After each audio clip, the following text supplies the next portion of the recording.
I'm very pleased to be here, and thank you for that introduction. Tonight, this evening, I'd like to call your attention to attention. And let me begin with a story. It's about a classic experiment in social psychology. It was done many years ago at the Princeton Theological Seminary with divinity students. Each student was told that they're going to give a practice sermon. They'd receive a topic to prepare, and then they go to another building and give the sermon to be evaluated. Half of the students were given the parable of the Good Samaritan as their topic, the man who stopped to help the stranger in need by the side of the road. The other half were given random Bible topics. As each divinity student went over to the other building to give their sermon, they passed a man who was bent over and moaning in pain. The interesting question is, did they stop to help? The more interesting question is, did it matter if they're pondering the parable of the Good Samaritan? What do you think? Didn't matter. Made no difference at all. What mattered was how much time pressure people felt they were under. And this is more or less the story of our lives. There's a spectrum that runs from noticing the other person, to tuning into the other person, to empathizing and understanding what's going on with them. And then if they're in need and there's something that we can do, compassion and maybe helping them. But if we never notice in the first place, we never go down that road. And this is the problem with attention today. It's under siege. I think the moment I knew we were in trouble was a while back before I started writing the book, Focus. I was on my way to a meeting. I was driving. I live out in the country in New England. I was late, but I was wanting people there to know I was coming. So as I was driving, I was texting them on my way.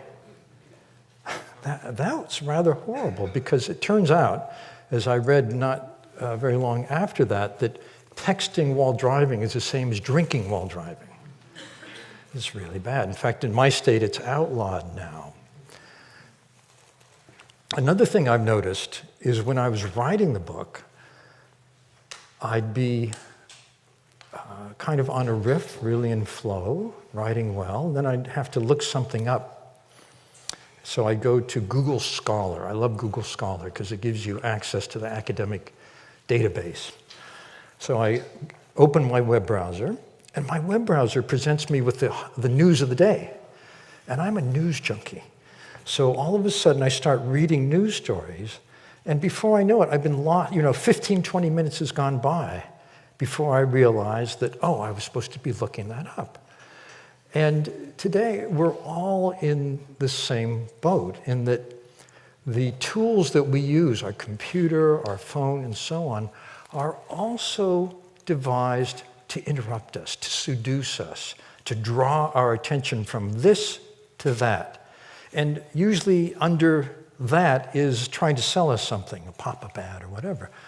But attention is besieged in a way that has never been true before. When I was going around to publishers and telling them I wanted to write about attention, one publisher said to me, "That's wonderful. We'd love to have that book, but could you keep it short?"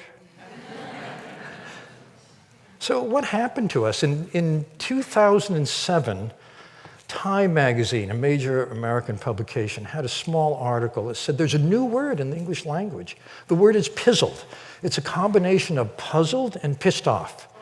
And it refers to the moment when you're with someone who takes out their BlackBerry and starts talking to someone else and ignoring you. In 2007, that was unusual. But the word pizzled has died with the BlackBerry because now that's the new social norm. You go out to a dinner, very romantic restaurant, you see a couple together, and they're both looking at their phones instead of into each other's eyes. Something has happened to us. In 1977, Nobel Prize winner Herbert Simon wrote, very prescient, he said, "Information consumes attention. Hence, a wealth of information creates a poverty of attention." I think we've entered a time when we're in danger of intentional impoverishment. And the signs of it are more than, a couple looking at their phone instead of into each other's eyes. The other day I saw a mom holding a little toddler, and the toddler's trying to get her attention, and she's busy texting. She's just not available. And, of course, dad's the same story. I was on a vacation island last summer, Martha's Vineyard, off the coast of New England, and I was taking a taxi from the ferry to my house, and I happened to share it with 7 sorority sisters, college students, who were going for a weekend together. And we got in it was a shared taxi, a big van, and we got in the taxi, and within a minute or two, every one of the sorority sisters was staring into a screen, iPhone, iPad, but they weren't talking to each other. And I think this is a real loss. The ingredients of rapport are 3. The first is full mutual attention. From that full attention comes a second ingredient. It's a nonverbal synchrony. If you look at 2 people who are really in rapport, really connecting, if you were to make a video of that and watch it in silence, the 2 bodies look as though they're choreographed. This is something that's managed by a category of brain cell called oscillators. Oscillators govern how we respond to someone else, how we respond to physical objects. Oscillators are very important for the survival of the human species. Consider this. At the moment of a first kiss, they determine the velocity at which 2 skulls come together. And if they get it wrong, it would be the end of the species, I'm sure. The third ingredient, after the full attention and the nonverbal synchrony, is that it feels good. It's a rather pleasant, joyous state to connect with someone that well. These are the moments in our lives that are the richest, that really matter. However, recently there was an article in the Harvard Business Review called "The Human Moment." It said, if you want to have real connection with someone, and if they come into your office, remember this: turn away from your screen, ignore your phone and every other device, stop your daydream or whatever's on your mind, and pay full attention to the person in front of you. I find it sad that we have to have an article in the Harvard Business Review to tell us something like that. But it has come to this, because attention is a rarer and rarer commodity, but it's a very precious commodity. I think the time has come for us to take an active stand in our lives and fight back against this subtle onslaught. I know a couple, for example, who, when they come home, have a pact that they'll put their phones in a drawer. They won't look at them for the evening. There's a new way of getting together. I don't know if this has happened here in the UK, but in the States, for example, when people get together for dinner, everybody takes their phone out, puts it in the middle of the table, and the first person that reaches for their phone before the bill comes has to pay the bill.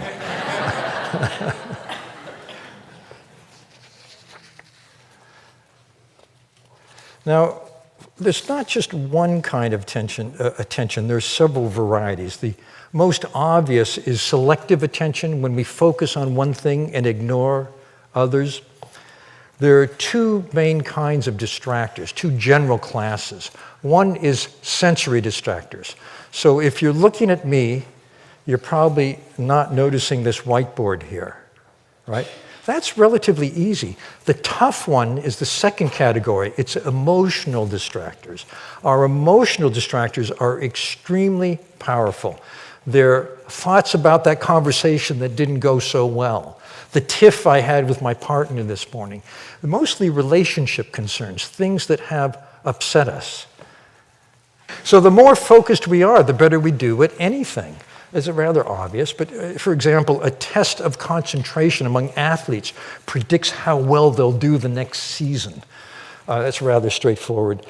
And the less our mind wanders, or students' mind wander reading a text, the better we comprehend the text. However, it turns out, on average, while we're reading a book, our mind wanders about 20 to 40% of the time. I think it depends on the book. That particular study was done with Pride and Prejudice. If it had been done, say, with, 50 Shades of Grey or Blink or whatever, it might have been different. But the point is that the more disrupted attention is, particularly for young people, the harder it is for them to grasp, to build the cumulative mental models that amount to mastery in any subject. There are basically three modes of attention I want to call your attention to. And here's a schematic. So this is generally the relationship between performance. Say this is high, this is low. And this is the horizontal line is brain activity, particularly levels of stress hormones like cortisol, adrenaline. And the relationship is very telling. It goes like this.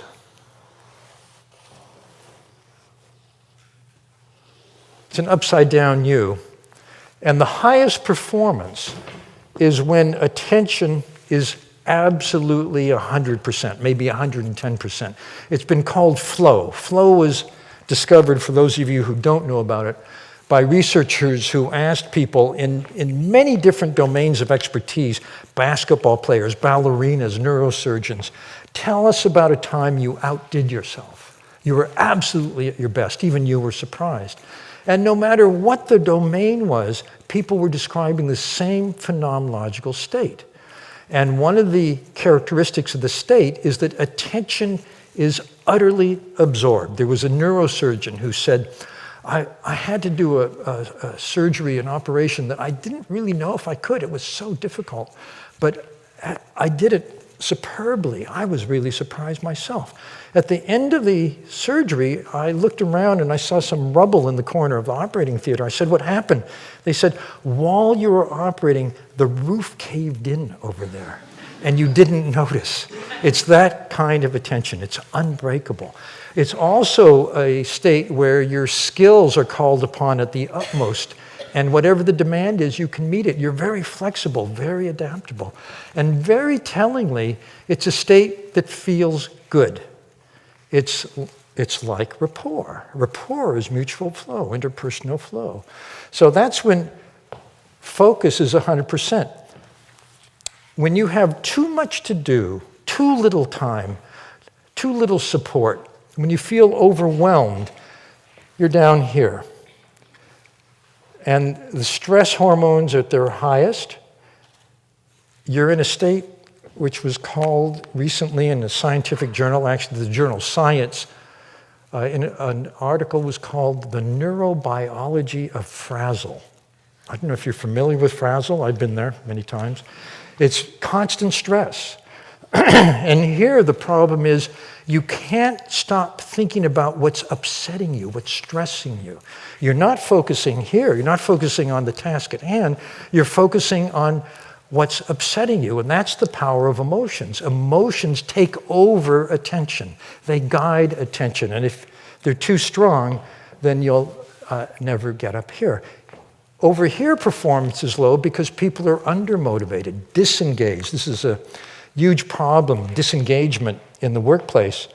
People feel, in fact, there was a survey. This is really interesting. It was done at Harvard. 2,500 people are given an iPhone app, and the app rings them at random times during the day, and they answer two questions. What are you doing now? And what are you thinking about now? And the discrepancy, of course, is a measure of mind wandering. Turns out 50% of the time, on average, our minds are wandering. The one activity that had the highest focus, no surprise, was making love. But who fills out that app at a time like that? I still haven't been able to figure that out. The lowest three were commuting, sitting at a computer, and work. That's this. So if you're not engaged in what you're doing, your cortisol levels are too low.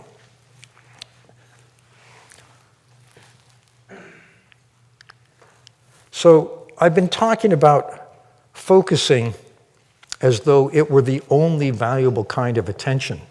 But actually, mind wandering, which is the enemy of focusing, the term they use in brain science is they are anti-correlated. If your mind is wandering, by definition, you're not focusing, and vice versa. Mind wandering is absolutely essential for creative insight. The creative process demands that, first of all, you gather information, you focus on the problem, you really concentrate, and then you let go. The annals of science and mathematics are full of people who came up with incredible solutions when they're just daydreaming, in the shower, getting on a bus, walking your dog. And that's because during mind wandering, we're able to make connections between remote elements in a new way that has value. That's the definition of a creative act. Of course, if you're going to execute, if you're going to put the idea to use, then you have to go back into focus. But mind wandering is extremely valuable. There's another level at which attention operates. This has to do with leadership. I argue that leaders need three kinds of focus to be really effective. The first is an inner focus. Let me tell you about a case that's actually from the annals of neurology. There was a corporate lawyer who unfortunately had a small prefrontal brain tumor. It was discovered early, operated on successfully. After the surgery, though, it was a very puzzling picture because he was absolutely as smart as he had been before, very high IQ, no problem with attention or memory, but he couldn't do his job anymore. He couldn't do any job. In fact, he ended up out of work. His wife left him. He lost his home. He's living in his brother's spare bedroom. And in despair, he went to see a famous neurologist named Antonio Damasio. Damasio specializes in the circuitry between the prefrontal area, which is where we consciously pay attention to what matters now, where we make decisions, where we learn, and the emotional centers in the midbrain, particularly the amygdala, which is our radar for danger. It triggers our strong emotions. They had cut the connection between the prefrontal area and the emotional centers. And Damasio at first was puzzled. He realized that this fellow on every neurological test was perfectly fine, but something was wrong, and then he got a clue. He asked the lawyer, when should we have our next appointment? And he realized the lawyer could give him the rational pros and cons of every hour for the next 2 weeks, but he didn't know which is best. And Damasio says, when we're making a decision, any decision, when to have the next appointment, should I leave my job for another one? What strategy should we follow going into the future? Should I marry this fellow compared to all the other fellows I married? Those are decisions that require we draw on our entire life experience. And the circuitry that collects that life experience is very base brain. It's very ancient in the brain. And it has no direct connection to the part of the brain that thinks in words. It has very rich connectivity to the gastrointestinal tract, to the gut. So we get a gut feeling. Feels right, doesn't feel right. Damasio calls them somatic markers. It's a language of the body, and the ability to tune into this is extremely important because this is valuable data too. They did a study of California entrepreneurs and asked them, how do you make your decisions? These are people who built a business from nothing to hundreds of millions or billions of dollars. And they more or less said the same strategy. I'm a voracious gatherer of information. I want to see the numbers, but if it doesn't feel right, I won't go ahead with the deal. They're tuning into their gut feelings. I know someone, I grew up in the farm region of California, the Central Valley, and my high school had a rival high school in the next town, and I met someone who went to that other high school. He was not a good student. He almost failed. He didn't graduate, came close to not graduating high school. He went to a 2-year college, a community college as we call them, found his way into film, which he loved, and got into a film school. In film school, his student project caught the eye of a director who asked him to become an assistant, and he did so well at that the director arranged for him to direct his own film, someone else's script. He did so well at that, they let him direct a script that he had written, and that film did surprisingly well. So the studio that financed that film said, if you want to do another one, we will back you. And he, however, hated the way the studio edited the film. He felt he was a creative artist and they had butchered his art. He said, I'm going to do the film on my own. I'm going to finance it myself. This was, everyone in the film business that he knew said, this is a huge mistake. You shouldn't do this. But he went ahead and he ran out of money. Had to go to 11 banks before he could get a loan. He managed to finish the film. You may have seen the film. It's called Star Wars. So George Lucas made a decision on the basis of his gut. It didn't feel right to let the studio mangle his next film. It was his integrity. And this inner sense is ethical. It's an ethical rudder. You know, it answers the question, is what I'm about to do in keeping with my sense of meaning, values, purpose, and ethics? That's not a question that we answer first in words. We answer it first in what feels right and doesn't feel right. Then we put it into words. And every leader today needs a strong ethical rudder. So I'd say an inner awareness, inner focus is essential. Then there's other focus, which is being able to read people, being able to tune in to a person. There are three kinds of empathy, and this is empathy I'm talking about. The first is cognitive.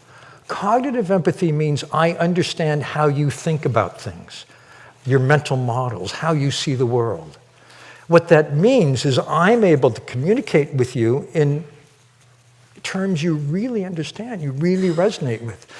Managers, leaders who are able to talk to other people with good cognitive empathy are able to get better than expected performance out of people because they know how to mobilize them. They know what matters.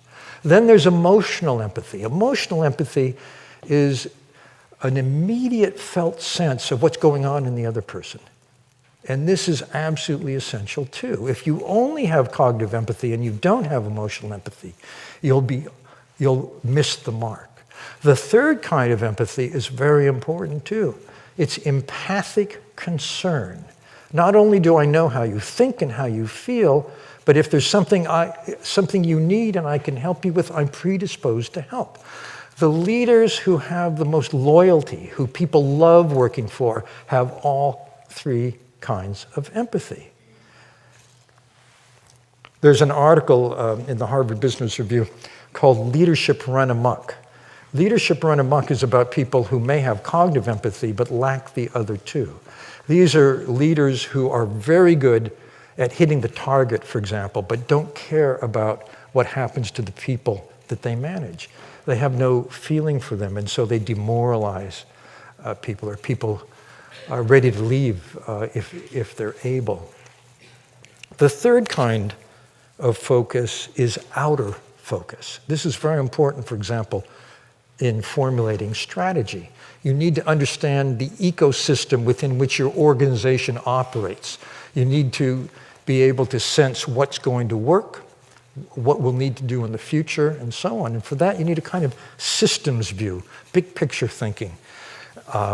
The sad story here is actually the BlackBerry. There are basically two kinds of strategic thinking. One is exploitation, the other is exploration.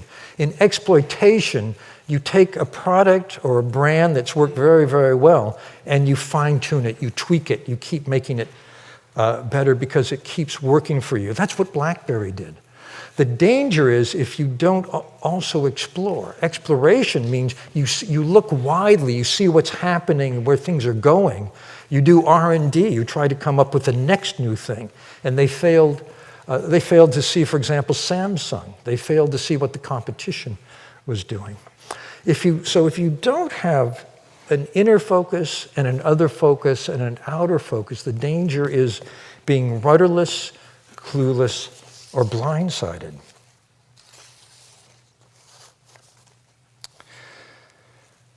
Attention is a mental muscle. It's like going to the gym. If you go to the gym and you lift weights, every time you do a repetition, you strengthen the muscle that you're working. Attention can be strengthened in the same way. In fact, I think I'll show you how, if you're interested. It'll just take 2 minutes. All you have to do is sit straight up.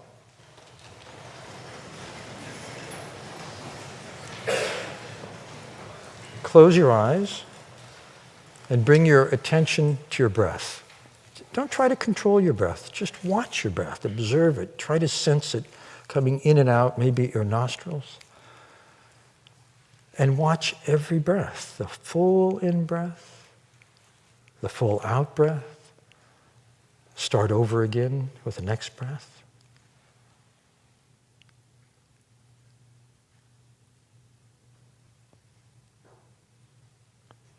And just start again with the next breath. Be fully aware of the sensation.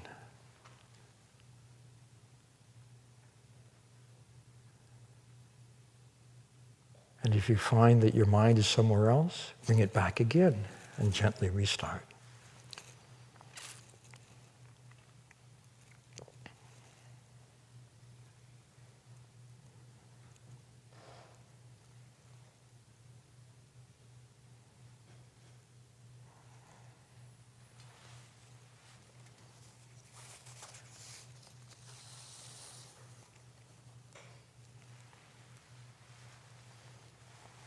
Now you can open your eyes. Did anybody notice their mind wandering? Did anybody bring it back? That's the rep.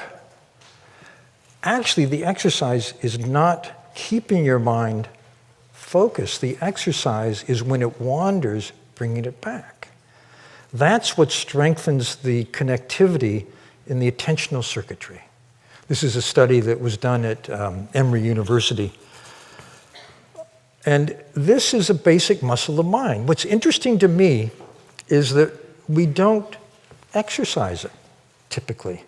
We depend on externals to grab our attention. In fact, our economy, in a sense, is built on the grabbing of attention. Habituation is what the brain does when it sees the same old thing day after day after day, walking the same way to work or whatever it is. You don't see it after a while. The brain economizes on attention. Orienting, on the other hand, is opening up. It's whenever the brain encounters something new, novel, and surprising, it excites the brain. And think about it. Every season, there's a new fashion. Well, what is a new fashion? It's actually a minor variation on a basic product. Every year, there's a new car. Well, what's a new car? It's just enough difference to excite the orienting response. So it's the basis of our economy. It's a very radical move to cultivate the ability to manage your own mind so that you can orient at will. But that's exactly what's possible with attention training, and I've become a big advocate of it. One reason is the research. Richard Davidson, who's a neuroscientist at the University of Wisconsin, has expertise in the brain and emotion. And he's found in his research that when we're agitated, when we're upset and angry and anxious, there's a lot of activity in the right prefrontal area, just behind the forehead. Also in the amygdala, the brain's trigger point for the fight, flight, freeze response. When we're, on the other hand, in a really positive state, I feel great, enthusiastic, what a wonderful day, there's a lot of activity on the left side and no activity on the right. Each of us has a ratio at rest of right to left activity that predicts our mood range day to day. He finds there's a bell curve for this, like for IQ. Most of us are in the middle.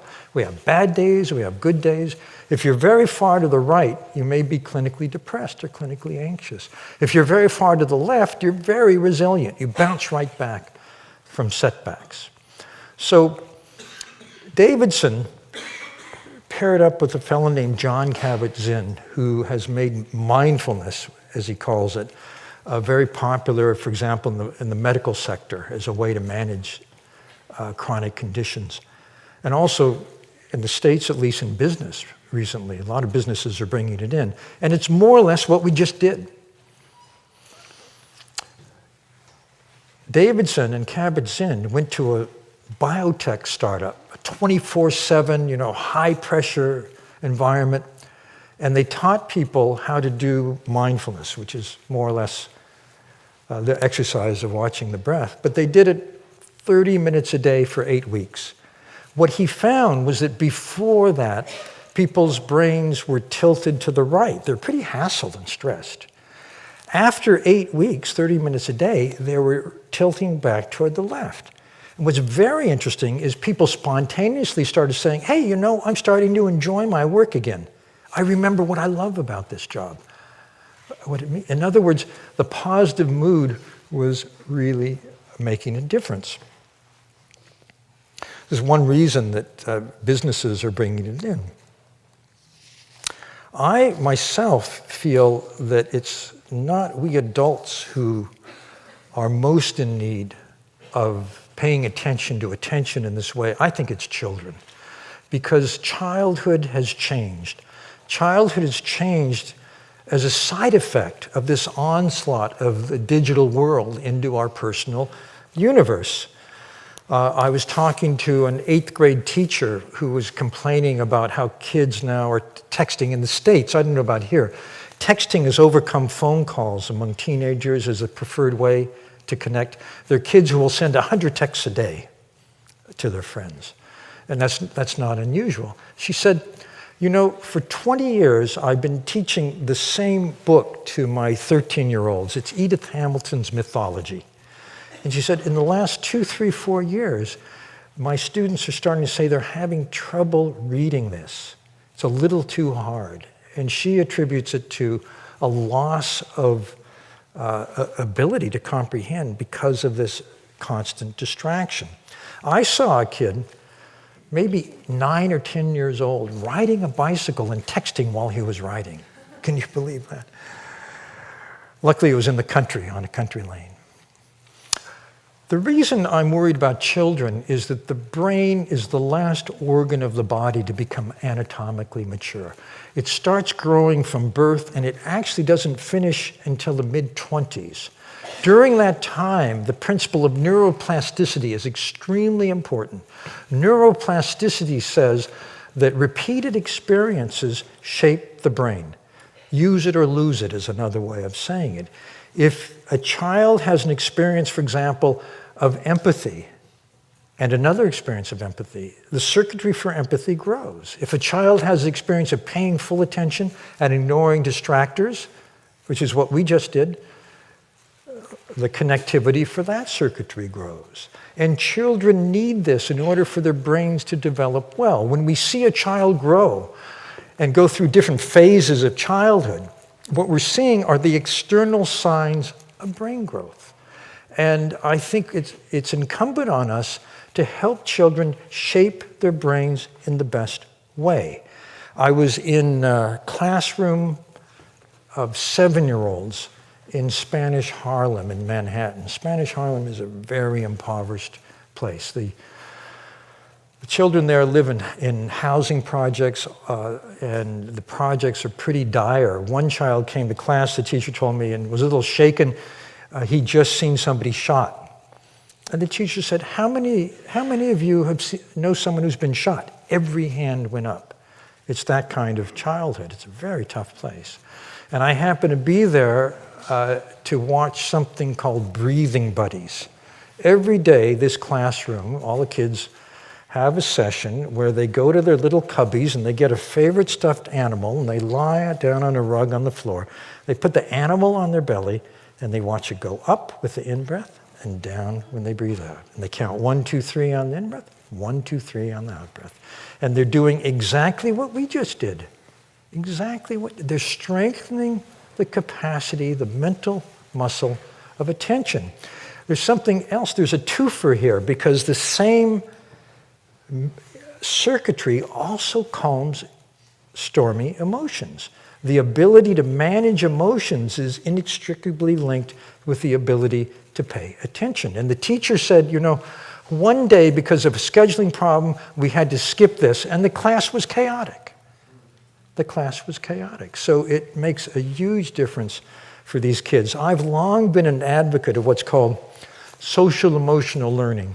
Social emotional learning takes the emotional intelligence components, self-awareness, managing your inner life, empathy, handling relationships, and makes it part of the curriculum. Not in a way that takes away from academics, but in a way that enhances children's ability to handle themselves and their relationships. And children's relationships, if you're a parent, I don't need to tell you this, but from puberty on, before puberty, the most important relationships in a child's life are family. After puberty, forget family, it's other kids. And the melodramas of childhood, they didn't invite me to the party, whatever it means, capture attention. Those are emotional upsets. The more you can manage those upsets, the more attentional capacity you have to hear what the teacher is saying.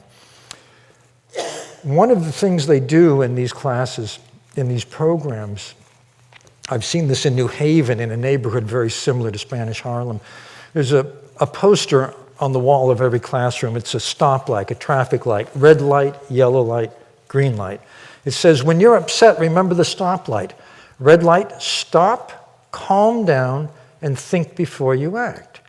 Well, stop says you have a choice. Calm down means you can manage your inner turmoil. Think before you act is a very valuable lesson because it says you can't determine what emotions you're going to have. Our emotions come unbidden. But once you have them, you can stop and think what you're going to do. In fact, one definition of maturity is lengthening the gap between impulse and action. Yellow light, think of a range of things you could do and what the consequences might be. Green light, pick the best one and try it out. This is a lesson in what's called cognitive control. Some of you may know about the marshmallow test. It's a rather legendary study in psychology. 4-year-olds at Stanford University are brought into a room one by one, sat down at a small table, big juicy marshmallow put in front of them. The experimenter says to this 4-year-old, you can have the marshmallow now if you want, but if you don't eat it till I come back from running an errand, you can have 2 then. Then she leaves the room. This is a predicament that tries the soul of any 4-year-old, I assure you. I've seen video on it. Some of them will go up and sniff it as though it were dangerous and then jump back, and others go off and sing and dance to themselves in a corner to stay distracted. About a third of the kids can't stand it. They just grab it and gobble it down on the spot. And another third or so wait the endless 10, 12 minutes until the experimenter comes back and they get the 2 marshmallows. The payoff from the study came 14 years later when they're tracked down as they're about to go to university, and the 2 groups are compared, the ones who gobbled, the ones who waited. And it turns out the ones who waited get along much better with their peers. They're still able to delay gratification in pursuit of their goals, which is exactly what that's a test of.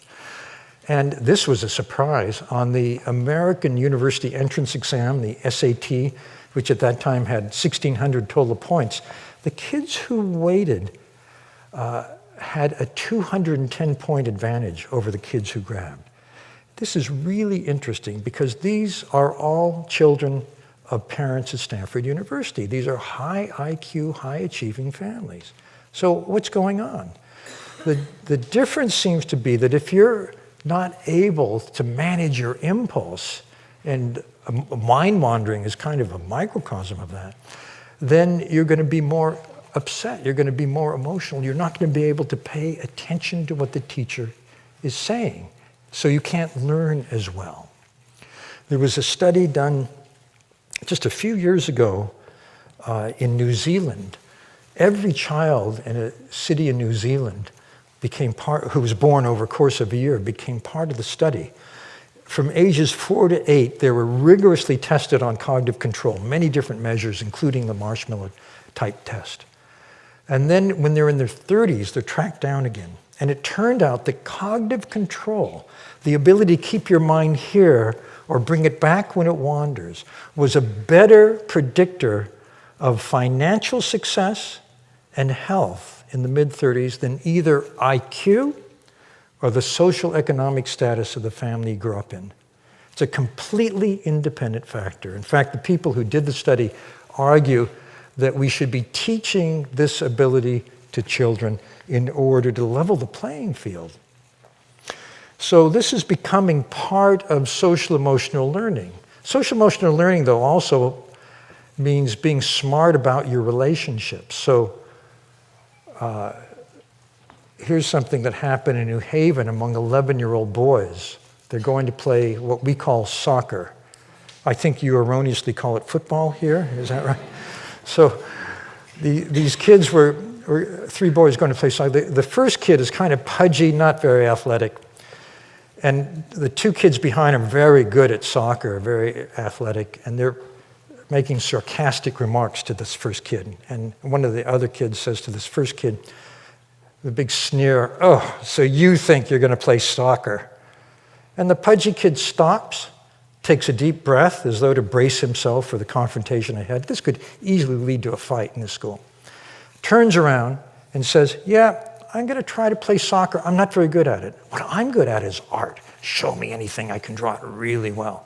But you're fantastic at soccer. Someday I'd like to be as good as you are." And at that, the other kid just melts, comes up, puts his arm around and says, "Oh, you're not so bad. Let me show you a thing or two." That was no accident. That is called a put-up. That boy learned it in his SEL. It's a way to handle put-downs, which is a very big problem in the early teen years. And it's just part of a wider curriculum which pays attention to what matters to kids, and attention needs to be part of that curriculum. And it's not just schools. You know, parents are the first coach in all of this. When you pick up a baby who's crying and soothe her, you're actually teaching her how to soothe herself.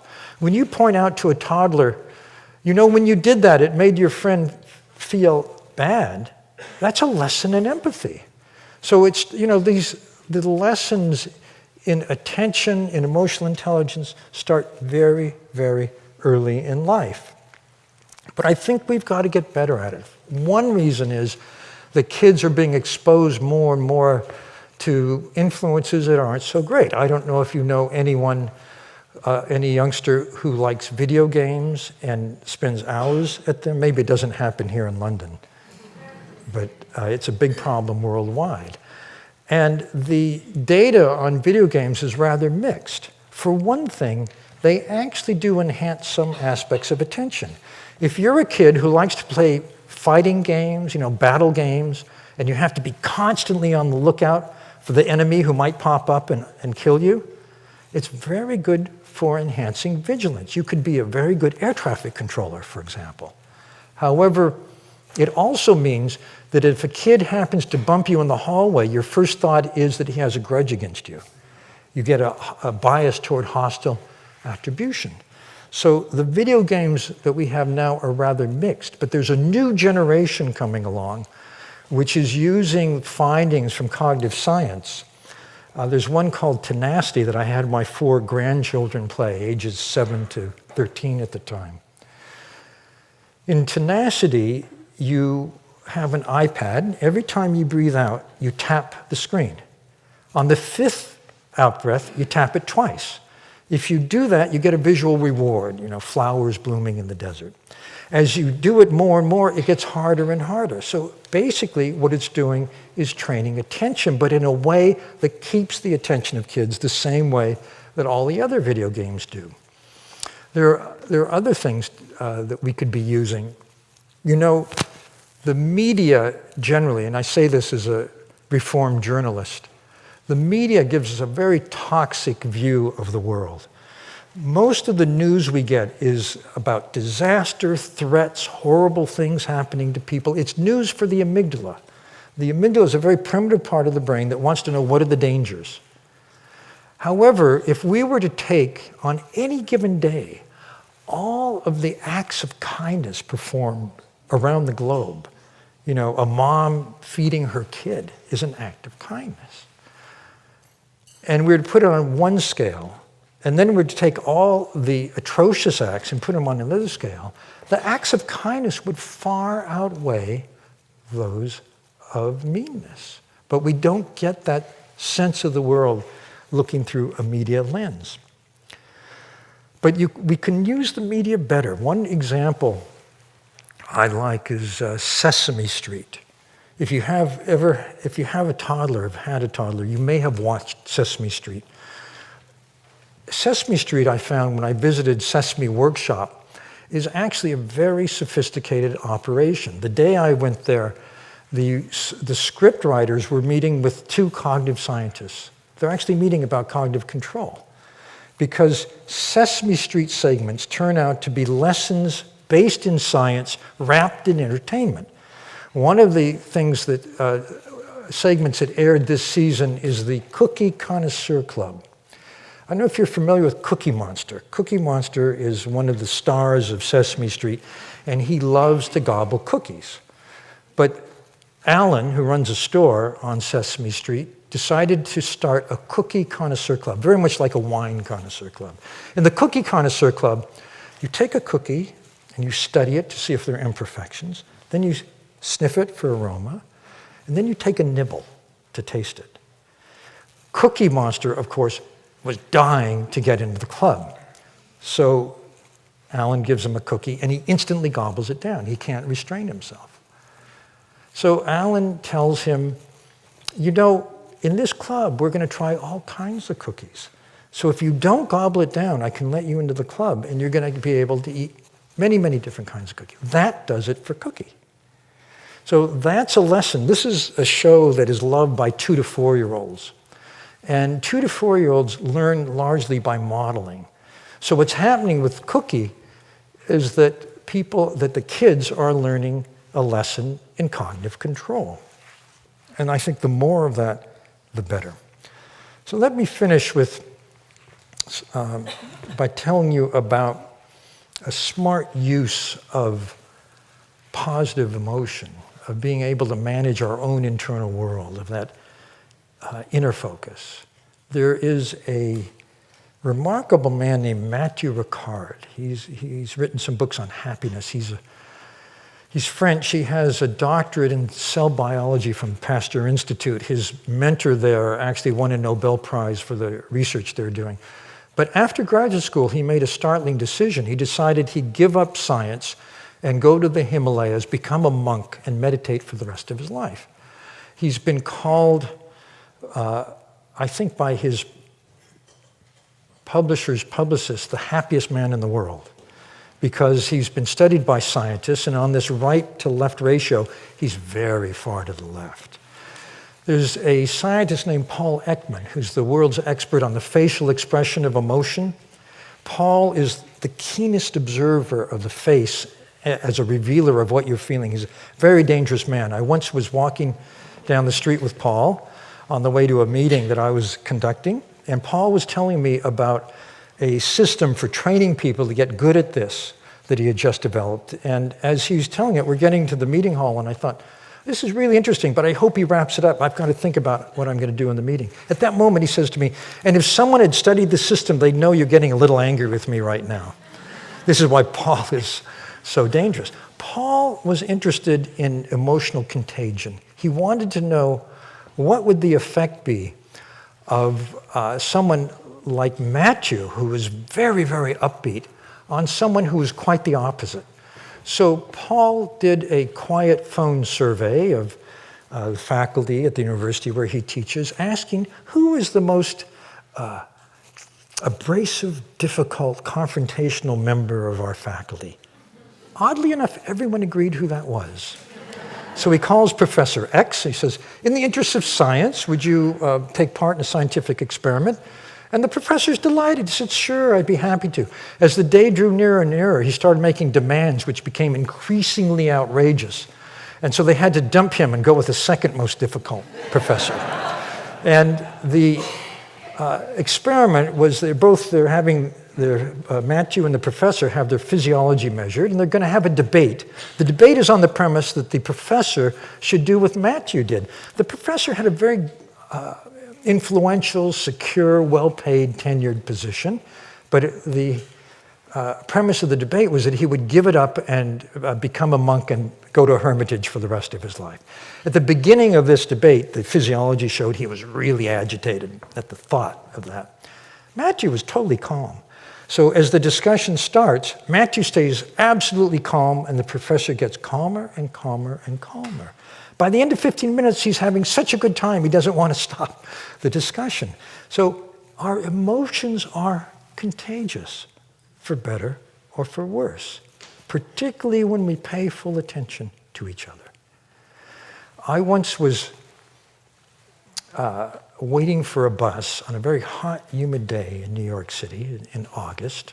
It's the kind of day, I don't know about London, but in New York we have a rather invisible balloon around us. We're feeling a little prickly. It says, "Don't talk to me, don't touch me." And I had my balloon intact, and the bus pulls up, get on with my balloon, and the bus driver did something quite surprising. He actually spoke to me. He said, "How's your day been?" I was shocked, but I sat down, taking most of my bubble with me. And then I realized this bus driver is carrying on a conversation with everyone on the bus. "You're looking for suits, are you? You know, there's a great sale over here on the right in this department store. And did you hear about the Monet exhibit on the left at the museum? Wonderful. And the Cineplex we're coming to here. I know the movie in Cinema 4 got the best reviews, but the one in Cinema 2, I saw it the other night, fantastic. You should." On and on like that. And then people would get off the bus, and he'd say to them, "I hope the rest of your day is really wonderful." That man was an urban saint. He transformed everyone on the bus. He was sending ripples of good feeling through a city that sorely needed it. And I think the bottom line is, you don't have to go to the Himalayas for decades. We all can do that in our lives if we pay attention. Thank you very much.